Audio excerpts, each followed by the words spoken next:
বাগানি বন্ধুরা, আজকে আমার দোকানে তুইন দা এসছিল, শুভ্র দাস, তাই তো? তুইন শুভ্র দাস দাদা এসছিলেন। তো দাদার মুখ দিয়েই শুনবো কোথা থেকে দাদা এসছিল আর কিছু প্রোডাক্ট নিয়েছে। তো দাদা, আমি দাদার মুখ দিয়েই শুনবো। দাদা কোথা থেকে এসছেন বলুন। আমি বড়নগর থেকে এসেছি। তো ওই সাতটান্দার দোকান থেকে আজকে সব ওই রেক্সোলিন নিলাম।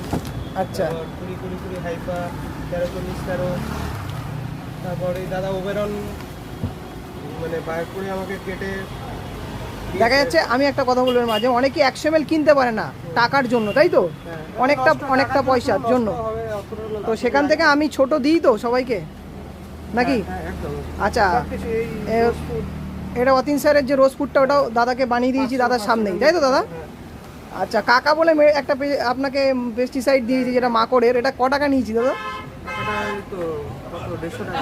না, এই যে আপনার বিল আছে, কত টাকা নিয়েছি দাদা? টাকাটা 140 টাকা। তা ওই প্রোডাক্ট পেয়ে খুশি তো নাকি দাদা? দাম দিয়ে কি বলবো বলো? দাম সবই ঠিকই আছে, একদম ঠিকঠাক দাম আছে। মানে অন্য জায়গার তুলনায় আমি আগেও অন্য জায়গাও কিছু করেছি, কিন্তু দাম ঠিকই আছে সব অন্য জায়গার তুলনায় কমে, তাই জন্যই এসেছি। ঠিক আছে, তুই ভালো থাকবে, সুস্থ থাকবে।